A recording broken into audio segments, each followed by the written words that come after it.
사람은 누구나 자신의 소신이나 자신의 경험에 의해서 자기랑 맞는 사람들과 동질감을 느끼죠. 그 사람과 함께하고 싶은 마음은 사실 본능적입니다. 소위 그런 사람들과 짝꿍을 이루고 소모임을 이루고 좋은 의미에서 파벌이라고 하죠. 그런 파벌을 이루어서 함께 무엇인가를 공감하기를 소망하죠. 교회에도 이러한 현상을 어렵지 않게 발견할 수 있습니다. 얼마 전 한 청년으로부터 이런 질문을 제가 받았어요. 목사님, 왜 이렇게 교회는 교단도 많고 교파가 여러 가지인가요? 천주교는 하나고 다 중앙에서 관리하는데 왜 우리 교회는 그렇게 개인 사업자처럼 다 이렇게 교단이 다르고 교파가 여러 가지입니까? 같은 하나님을 믿고 같은 예수 그리스도의 희생을 통해 구원을 받았는데 왜 교회는 서로 교단의 이름, 교파의 이름을 달리 쓰고 있는지 궁금해하는 그런 질문이었습니다. 이 질문에 저는 이렇게 대답을 해주었습니다. 교회의 역사를 되돌아보면 교단이 갈라설 수밖에 없는 본질적인 이유가 있었어. 추구하는 교리적인 방향이 달랐기 때문에 어쩔 수 없이 나누게 된 거야. 이미 저 수천 년 전에 하나님 품으로 가신 예수님을 바라보는 인식도 다르고 그 예수님이 보내시기로 한 성령에 대한 느낌 혹은 정의가 다르기 때문에 이런 이유 때문에 교단들이 서로 갈라지게 되었어. 그런데 제가 그렇게 설명했지만 되도록 타당한 그 이유를 말해주고 싶었지만 그랬음에도 불구하고 저는 무언가 답답하고 무언가 안타까운 마음을 금할 수 없었습니다. 그뿐인가요?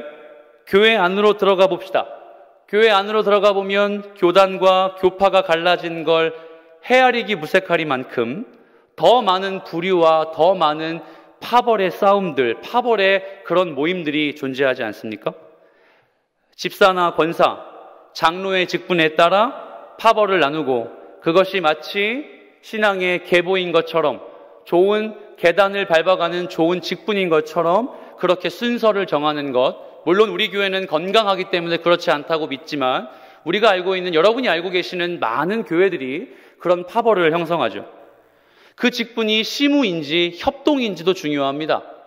시무 장로는 아주 안정된 교회의 주인이고 협동 장로는 손님과 같은 존재여서 그들의 파벌에 끼지도 못하게 하는 교회들이 저희 주변에 너무도 많이 있죠. 교회를 섬기는 여러 모양대로, 여러 모습대로 그 자리가 가장 귀하고 소중한 직분이라는 것은 알겠는데, 그거 정말 사랑하는 것은 알겠는데, 다른 섬김의 자리를 감당하는 사람 혹은 그 섬김의 자리도 감당하지 못하면 마치 신앙생활을 제대로 못하는 사람처럼 그 파벌에서 제하여 버리는 모습들, 혹시 여러분 그런 모습들 때문에 상처 받아보신 적 없습니까? 젊은이들이나 청소년, 청년들이 활동하는 교회 공동체는 어떨까요? 나와 맞는 사람, 나와 스타일이 비슷한 사람을 찾는 교회 밖 세상 사람들의 기호와 같이 우리도 어쩌면 전혀 다르지 않을 만큼 젊은이들의 교회에서 무리를 짓고 맞는 사람들과 어울려 다니는 패턴은 사실 세상과 별반 다르지 않습니다. 새가족이 설 공간을 주지 않는 공동체, 오랜만에 온라인 예배를 그만두고 오프라인 예배에 나왔더니 내가 설 공간은 누구 어디에도 없고 반겨주지 않는 공동체. 여러분은 그런 모습은 없겠지만 사실 한국교회에 너무도 많은 청년부가 이런 패단을 답습하고 있는 걸 우리는 다 압니다. 조금이라도 공동체를 소홀히 하면 그 강한 색채를 지닌 무리 사이로 절대 들어갈 수 없습니다. 여러분, 우리 허그를 제외한 주변의 교회들을 한번 탐방해 보신 적이 있습니까? 제가 청년부를 사역하며 새가족들을 맞이할 때 가장 속상한 부분이 뭔지 아세요? 수평이동입니다. 그 수평이동의 이유는 전 교회에서 상처를 받고 왔습니다. 그런데 그 상처가 그 어떤 무리들이나 파벌에 의해서 소외된 사람들이 대다수였어요. 어쩌면 이 현상은 우리가 지금 코로나19 팬데믹 시대에 극복해야 할 가장 중요한 본질적인 숙제인 것 같습니다. 제가 이렇게 당당하게 설교의 서문에 이런 이야기를 하는 건 제가 1년 동안 경험해 본 허그는 그러지 않았기 때문입니다. 상처와 아픔 속에서도 공동체를 지키려고 했던 선배들이 있었고,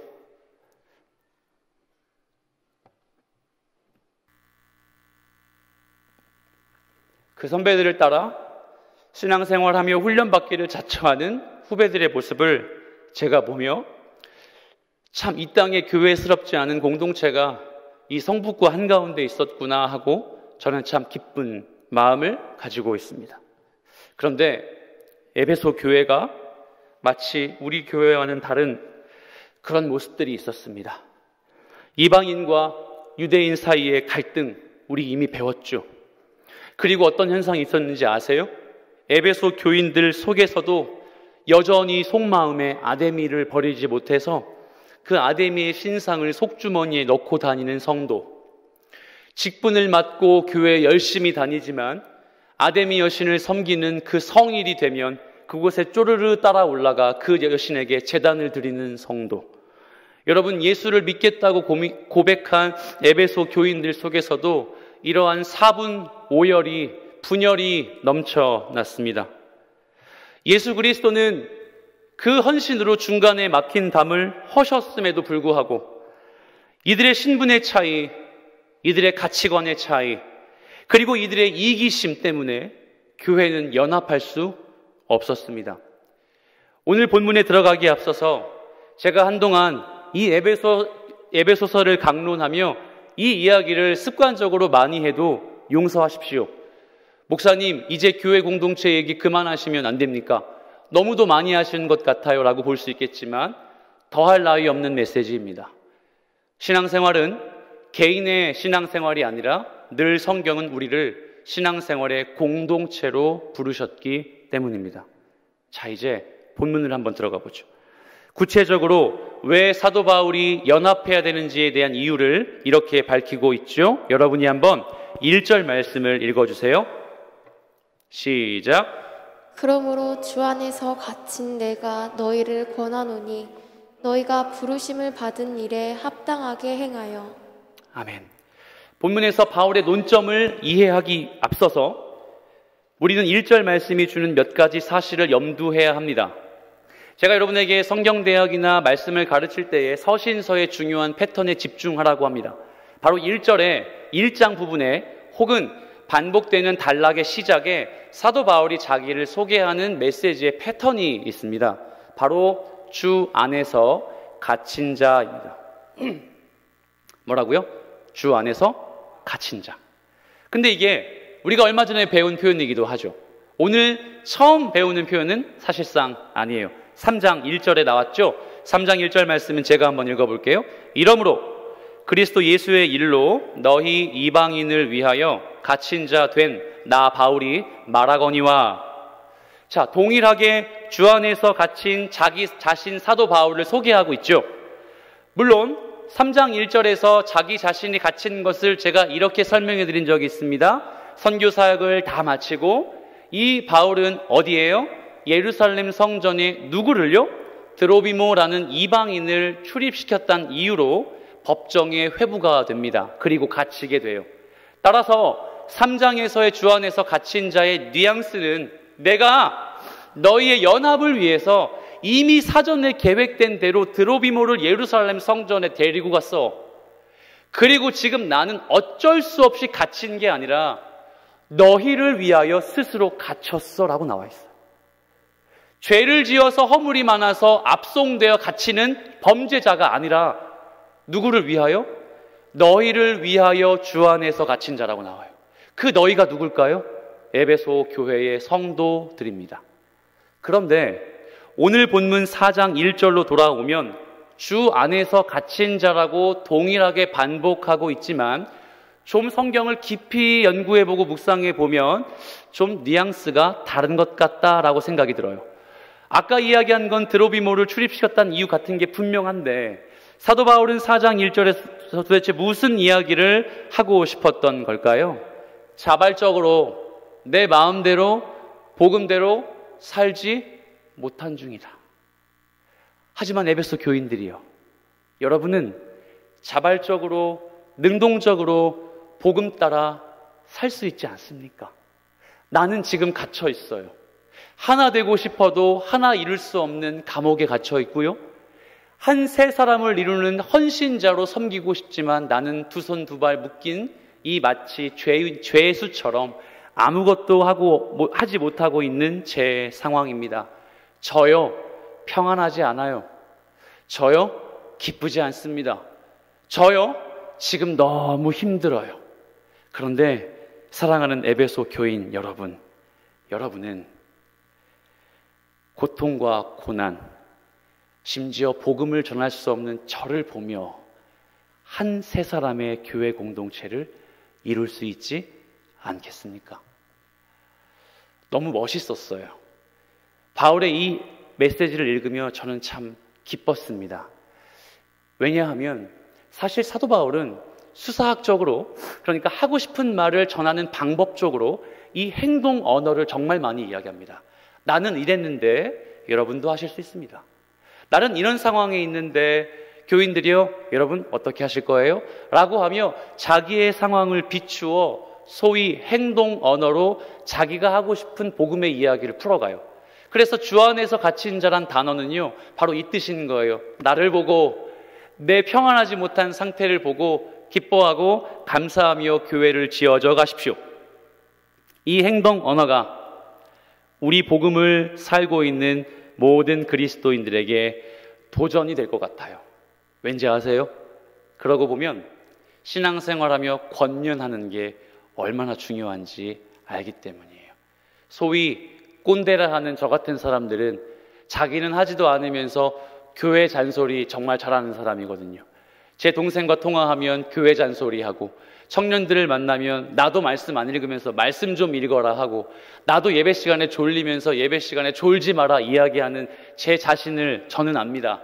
그래서 교회 잔소리 참 잘하는 사람인데 여러분 어떠십니까? 신앙생활하며 누군가에게 아주 규모 있고 생산적인 권면을 할 때에 그냥 교회 잔소리만 하시는 분 여러분 가운데 없습니까? 그래서 행동 언어의 바울의 메시지가 우리에게 도전이 되는 거예요. 그가 하고 싶은 말이 무엇이었죠? 1절에 나와 있죠. 부르심을 받은 일에 합당하게 살아라. 이 한 문장이요, 사랑하는 청년 여러분, 여러분의 인생 가운데 내 인생의 한 문장으로 기억되길 소망합니다. 부르심을 받은 일에 합당하게 살자. 그런데 부르심을 받은 건 어떤 뉘앙스로 이해하면 좋을까요? 아무개야, 네, 이렇게 부르는 거예요? 어떻게 생각하세요? 제가 졸릴 것 같아서 좀 크게 얘기했습니다. 자, 여러분, 부르심을 받은 일에 합당하게 행한다. 이 부르심을 받다라는 단어를 보면 헬라어 원문상에 우리가 알고 있는 단어 하나와 상당히 흡사합니다. 이 단어는 에클레데테라고 부릅니다.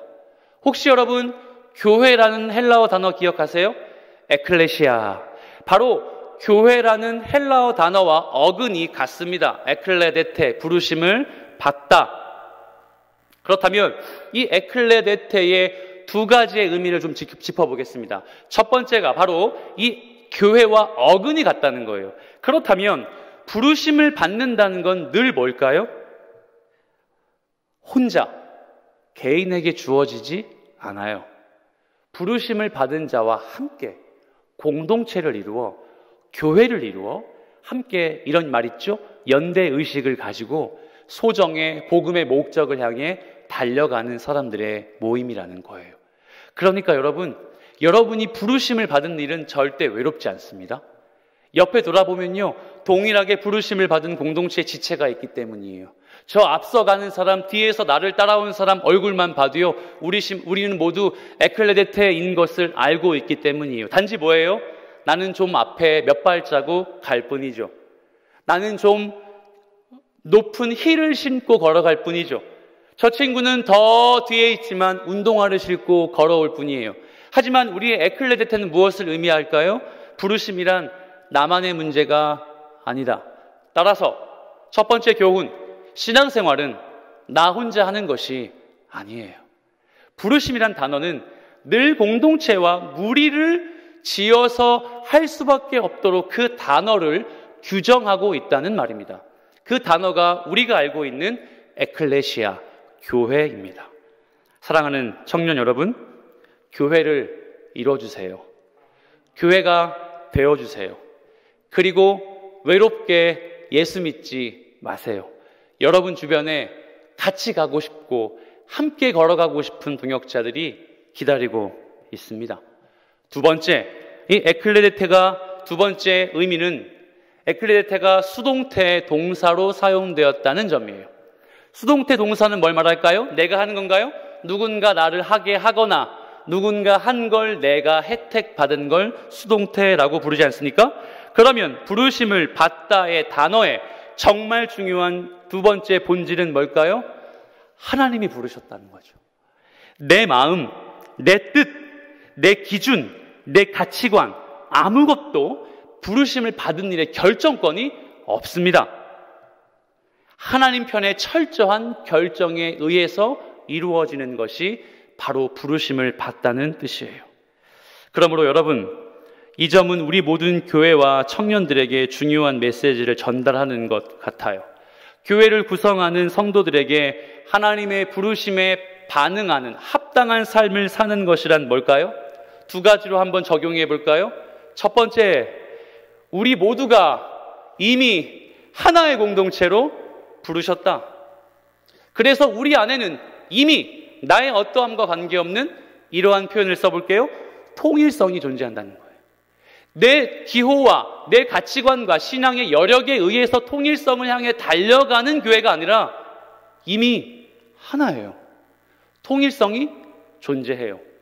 그리고 두 번째, 그 통일성 이후에 부르심을 받은 것이 수동태라면 뭘까요? 나를 부르신 하나님 편에서의 마음과 저기 저 지체를 부르신 하나님 편에서의 시간과 마음의 차이가 존재해요? 안 해요? 하죠. 하나님은요, 나를 부르신, 나를 택하신, 그리고 저기 저 공동체의 지체를 택하신 모습과 마음을 다양하게 우리에게 제시합니다. 그래서 교회는 통일성의 전제하에 다양성이 존중받아야 하는 유일한 공동체입니다. 하지만 회사는 어떻죠? 모든 것이 통일성으로 귀결되어야 합니다. 관료제가 어떻죠?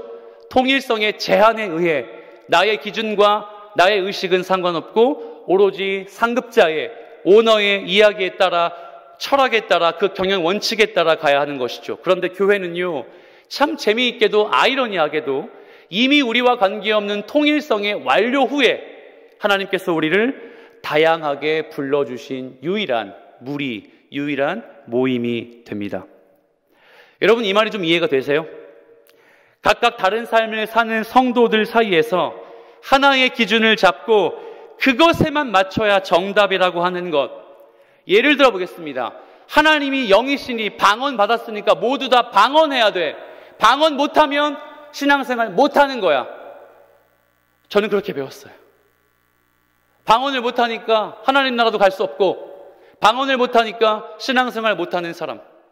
하나님이 말씀으로 우리를 부르셨기 때문에 찬양팀은 아무것도 아니야. 리더만 해야 돼. 맞을까요? 모두가 신앙생활 잘하니까 너도 신학생 되렴. 너도 신학대학원에 가서 목회자가 되어야 돼. 왜 평신도로 남아서 복음을 사는 것은 하찮은 일이 되어버린 걸까요? 여러분, 제가 좀 극단적인 예로 여러분을 설득하고 싶은 마음이 있지만 우리는 이미 다 알고 있는 사실입니다. 예수님께서 우리를 통일성의 전제로 한 성령에 의해 하나의 공동체로 이미 만들어 주셨는데 그의 핏값으로. 그런데 우리는 그 통일성으로 존재하는 교회의 다양성을 외면한 채 혹은 그 다양한 존재에 대해 관심을 기울이는 걸 내 문제 때문에 조금은 인색한 채 그렇게 신앙생활하고 있기 때문이죠. 그래서 본문을 보면 공동체를 향한, 교회를 향한 사도 바울의 납득할 수밖에 없는 이유가 이제 등장을 하는 거예요. 왜 부르심을 받은 일에 합당해 하는가? 2절 말씀에 이렇게 나와 있죠. 자, 2절 말씀 여러분 읽어보세요. 시작. 모든 겸손과 온유로 하고 오래 참음으로 사랑 가운데서 서로 용납하고. 아멘. 언젠가 들어봄직한 말씀 9절이죠. 모든 겸손과 온유로 하고 오래 참음으로 사랑 가운데서 서로 용납하고. 바울은 적어도 부르심에 합당한 사람이 되기 위해서 이런 말은 하지 않았어요. 잘 들어보세요. 무조건 말씀만 보십시오. 말씀만 보면 최고의 성도가 됩니다. 기도하십시오. 기도만 하면 정말로 주님 기뻐하시는 교회의 모습을 갖출 수 있습니다. 교리적 지식을 반드시 외우십시오. 그거 충만하면 하나님이 기뻐하시는 예배자가 됩니다. 여러분, 사실 제가 방금 이야기한 이 부분들은요, 이미 전제되어야 할 부분입니다. 예수 믿고 구원을 받은 사람의 감격으로 전제되어야 하는 부분입니다. 제자훈련 면접을 진행하고 있습니다. 제자훈련 면접을 하면서 처음부터 사역 11년 동안 제가 느끼는 감정은, 와, 예수 믿어서 해야 하는 이 일들이 우리에겐 이제 과제가 되었구나. 예수 믿어서 예배 드리고 기도하고 말씀 보고 큐티해야 될 자연스러운 이 감격이 저기 저 무서운 목사님이 과제를 주고 벌금을 먹여 그걸 해야 하는 시대가 되어버렸구나. 아니, 그런 영혼들이 우리 주변에 너무도 많이 있구나. 참 속상한 현실이었습니다. 하나의 통일성 있는 공동체가 되도록 만들기 위해 그는 모든 겸손과 온유로 하고 오래 참음으로 사랑 가운데에서 서로 용납하라고 가르쳤습니다. 말씀 맞죠? 기도 맞습니다.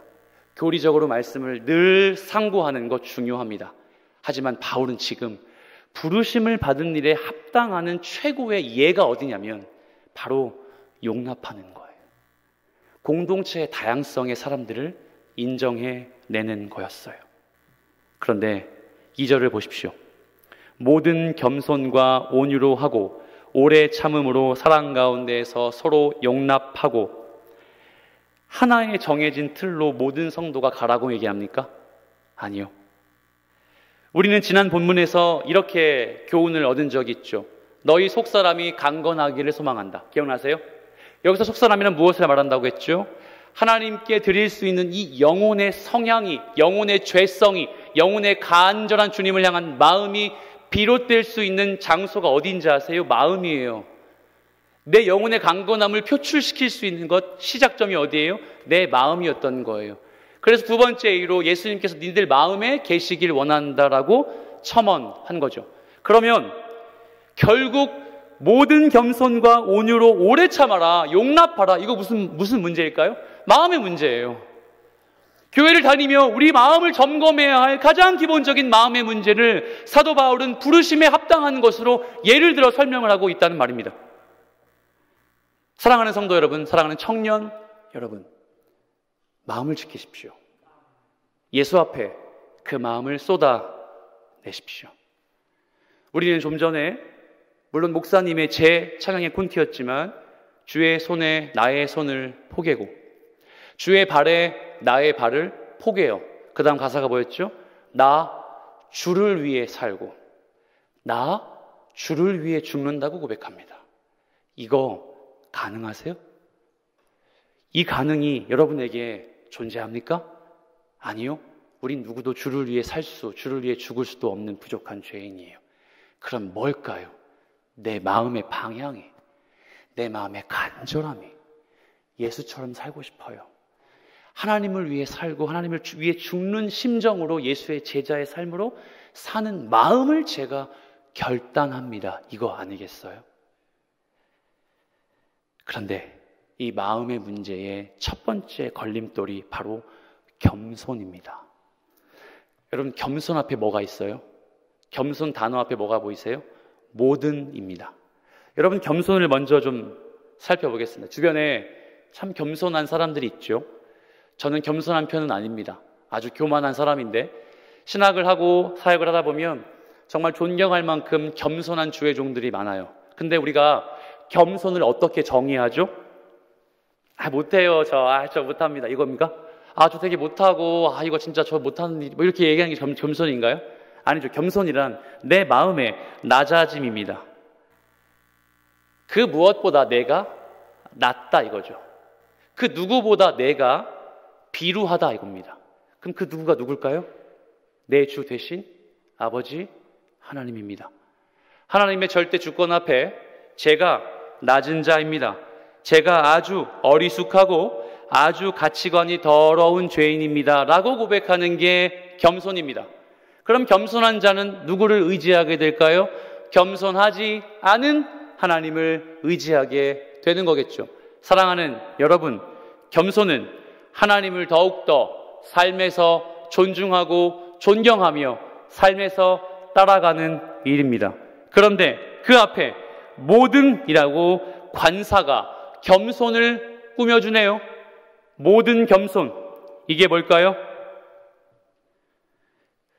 우리가 하나됨을 이루기 위해서 이 겸손의 마음을 가장 절실히 깨달아야 한다는 거예요.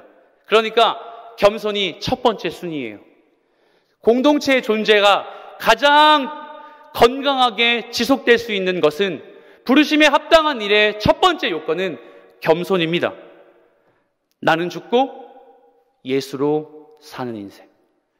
내가 부족하여 성령이 나를 이끌어가는 인생을 여러분의 각기 다른 다양성의 환경 속에서 인정해야 한다는 겁니다.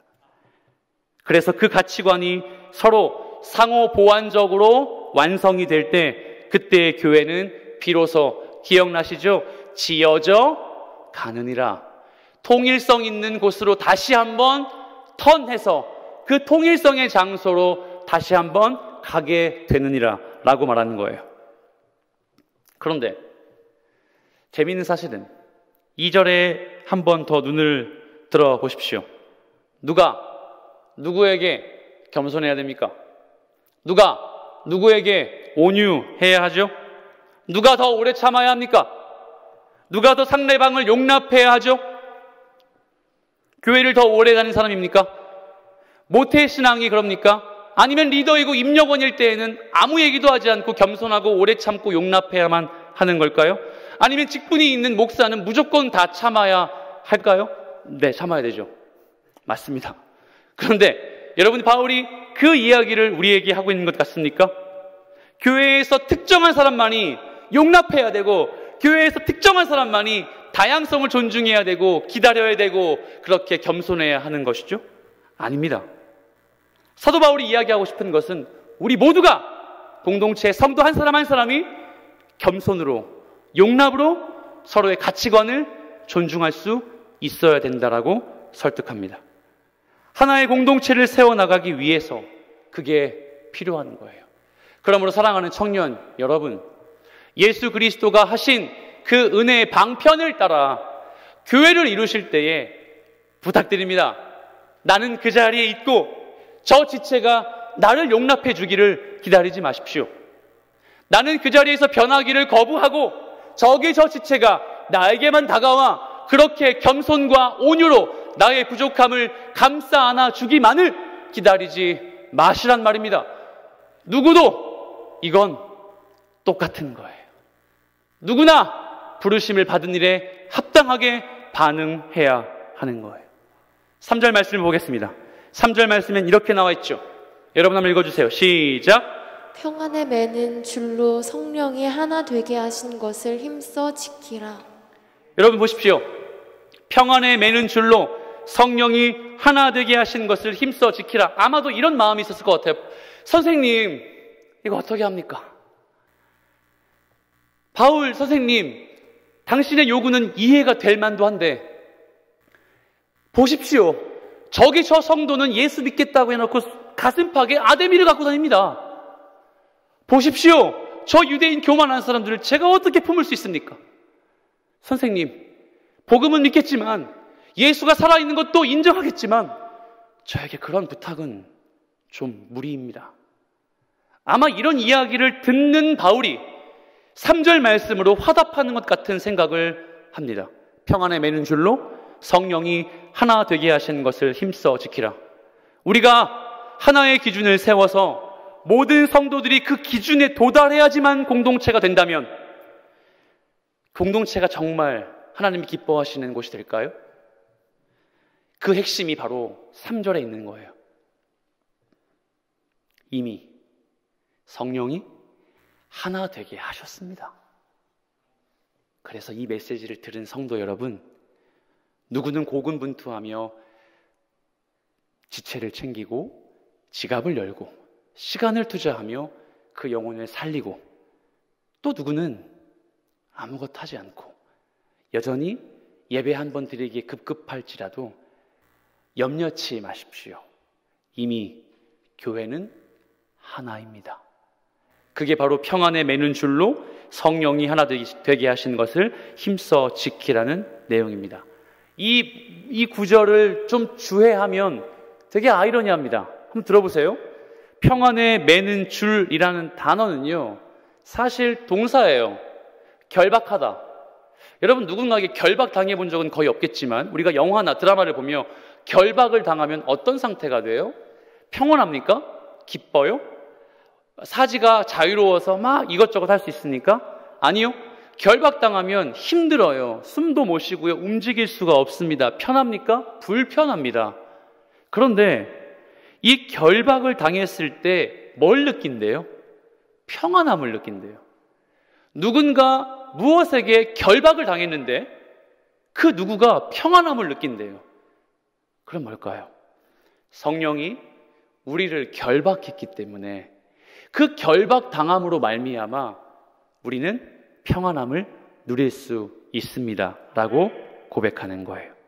이건 여러분, 교회를 유지시키는 힘이 목사의 힘 아니고 저기서 지체 열심 아니며, 교회를 유지시키고 교회를 지탱하는 힘은 평안에 매는 줄이신 성령의 결박에 따라 달라진다는 사실이에요. 그러므로 여러분, 교회를 성령이 세우셨사오니 교회는 절대 무너지지 않습니다. 공동체는 절대 와해되지 않습니다. 내가 아무리 열심을 내어 사역하는 목사가 될지라도 교회는 늘 그저 평안할 뿐입니다. 어떠한 리더가 말씀을 정말 열심히 준비하며 리더로서의 목양을 잘 수행한다 할지라도 그것 때문에 교회가 지탱하는 것 아니라는 거예요. 그러므로 사랑하는 여러분, 우리에게 지탱할 힘을 주신, 우리를 결박하신 성령의 능력을 의지하며 이 공동체를 섬겨주시길 부탁합니다. 그렇습니다. 사도 바울의 메시지가 바로 이 점이에요. 평안에 매는 줄로 성령을 믿고 의지하는 성도라 하면 공동체에서 그걸 지켜내기 위해 부르심에 합당한 모습으로 서로 용납하며 겸손하고 온유하게 다양한 성도의 삶을 존중하고 인정하는 모습입니다. 이거 누가 했죠? 예수가 했습니다. 이거 누가 하셨습니까? 내 주 되신 예수 그리스도께서 자기의 핏값으로 죽으시며 이뤄내오신 역할 모범의 결정체가 됩니다. 말씀을 정리합니다. 마틴 로이드 존스 목사님은 이 바울의 메시지를 이런 한 문장으로 바꾸어 주었습니다. 이 성령이 하신 연합은 저나 여러분이 새 것으로 도저히 만들 수 없는 연합입니다. 우리가 하는 연합은 우리가 만들 수 없는 연합이라는 거예요. 우리가 아무리 아둥바둥 교회를 섬기고 지식적으로 많이 알아도 교회는 그것 때문에 건강해지지 않는다는 사실이죠. 기라성 같은 이 마틴 로이드 존스 목사님의 설교 한 편도, 이 목사님의 교리적인 한 획을 긋는 해석도 교회를 지탱하는 힘에 몇 %의 지분도 발생할 수 없음을 본인이 고백하고 있다는 것이죠. 그러므로 사랑하는 청년 여러분, 한 분이신 하나님께서 이루신 교회 공동체를 여러분의 직분, 여러분의 성도됨을 통해 지켜나가 주십시오. 우리가 믿는 대상은 하나입니다. 성령이 한 분이시고 우리를 결박하셨습니다. 그리고 그 결박 속에 느끼는 평안함이 지체와 동거하게 만들어 주었습니다. 그래서 우리 공동체가 이제 12월 2022년으로 가는 길목에 각자의 좀 결단이 있었으면 좋겠습니다. 내가 진지하게 고민해 봐야 될 것이 무엇인지 생각해 보십시오. 내 자신이 성령이 하신 하나됨의 열매를 끝까지 지키려고 애쓰고 있는지 생각해 주세요. 혹은 나 한 사람의 성도 예배 잘 드리면 그것으로 족한 마음은 아닌지 고민해 주십시오. 그리스도 예수의 마음을 본받아 공동체를 돌보기를 자처하는지도 간곡히 부탁합니다. 고민해 주십시오. 이런 고민이 전부예요. 이런 고민만 해도 바울의 메시지에 오롯하게 반응하는 성도가 되는 거예요. 왜요? 성령은 이미 우리 교회를 하나의 공동체로 묶어 주셨기 때문에 우리에게 요구하는 단 한 가지의 요청은 그거 기도하고 말씀 안에 애끓는 마음으로 고민해봐라. 그리고 그 고민하는 것에 하나님의 말씀대로 시행해봐라. 그 시행한 것에 미션 컴플릿 하지 않아도 그 시행한 것에 영혼이 다 만족하지 않고 돌아오지 않을지라도 이 말씀을 하는 거예요. 교회는 무너지지 않는다. 우리 중에 아직도 예배 한 번 드리는 것으로 자위하시는 분들 정말 많이 있습니다. 저는 여러분에게 그것을 정죄하는 것이 아니라 공동체 안으로 들어오십시오. 같이 부르심을 받은 에클레데테의 사명을 교회 공동체 안에서 지켜내 주십시오. 그리고 반대로 생각해 볼까요? 여러분의 인생이 너무도 고달픈 것 압니다. 너무도 바쁘고 돈 참 벌기 어려운 사실도 충분히 압니다. 그렇지만 여러분의 삶 속에서 여러분의 영혼에게 다가가는 그 발걸음 하나가 한 사람의 인생을 바꿉니다. 한 영혼이 천하보다 귀하다 말씀하시는 예수님의 그 음성을 따라 여러분 먼저 다가가 주십시오. 그리고 그 영혼의 본질의 필요를 충족하기 위해 같이 울어 주십시오. 그리고 함께 공동체를 세워 주십시오. 지금 우리는 다른 여타 교회와 마찬가지로 코로나 팬데믹 속에서 기회 혹은 위기의 기로에 서 있습니다. 하나의 모습으로 진정한 믿음 공동체로 주 앞에 서기 위해서 그저 그렇게 누군가 하겠지, 그래 저기 있는 저 누나 오빠 형이 하겠지 라고 생각한다면 여러분 이 말씀에 고민 없는 청년입니다. 그 고민을 꼭 해주세요. 나의 가치관을 변화시키는 것에 공동체를 투영하십시오. 나의 삶의 패턴을 바꾸는 것에 공동체의 도움을 요청하십시오. 나의 죄성으로 이겨낼 수 없는 이 믿음을 공동체 연대의식을 가지고 고백해 주십시오. 그게 부르심에 합당한 일에 반응하는 성도의 모범이 됩니다. 이 은혜가 여러분에게 있길 살아계신 예수 그리스도의 이름으로 축복합니다. 아멘.